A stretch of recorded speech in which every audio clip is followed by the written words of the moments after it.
स्वागत है मित्रों हमारे चैनल दलित चेतना और दलित महिला कहानीकार में। पुस्तक की लेखिका हैं डॉक्टर सरोजनी वेडंगी। चलिए पुस्तक का आनंद लेते हैं।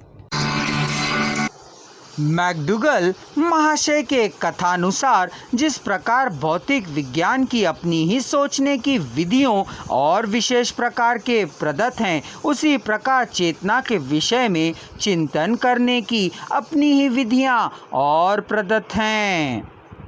अतएव चेतना के विषय में भौतिक विज्ञान की विधियों से ना तो सोचा जा सकता है और ना उसके प्रदत्त इसके काम में आ सकते हैं। फिर भौतिक विज्ञान स्वयं अपनी उन अंतिम इकाइयों के स्वरूप के विषय में निश्चित मत प्रकाशित नहीं कर पाया है जो उस विज्ञान के आधार हैं। पदार्थ, शक्ति, गति आदि के विषय में अभी तक काम चलाऊ जानकारी हो सकी है। अभी तक उनके स्वरूप के विषय में अंतिम निर्णय नहीं हुआ है।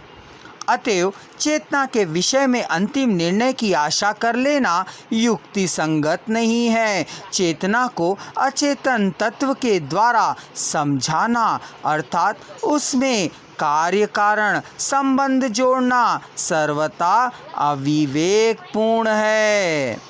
चेतना को जिन मनोवैज्ञानिकों ने जड़ पदार्थ की क्रियाओं के परिणाम के रूप में समझाने के स्पंदन आदि का परिणाम माना है, उन्होंने चेतना की उपस्थिति को ही समाप्त कर दिया है।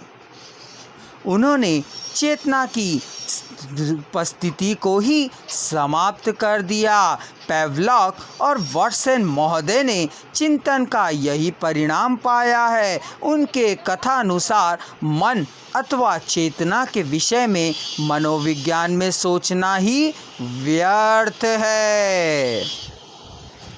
मनोविज्ञान का विषय मनुष्य का दुष्यमान व्यवहार ही होना चाहिए। चेतना के शरीर में संबंध के विषय में मनोवैज्ञानिकों के विभिन्न मत हैं। कुछ के अनुसार मनुष्य के बृहत मस्तिष्क में होने वाली क्रियाओं अर्थात कुछ नाड़ियों के स्पंदन का परिणाम ही चेतना है।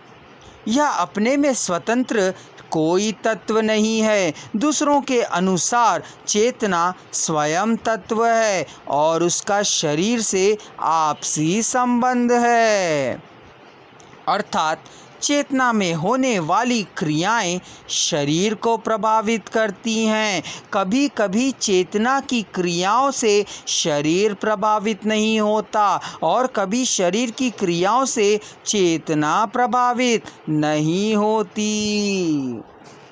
एक मत के अनुसार शरीर चेतना के कार्य करने का यंत्र मात्र है जिसे वह कभी उपयोग में लाती है और कभी नहीं लाती। परंतु यदि यंत्र बिगड़ जाए अथवा टूट जाए तो चेतना अपने कामों के लिए अपंग हो जाती है।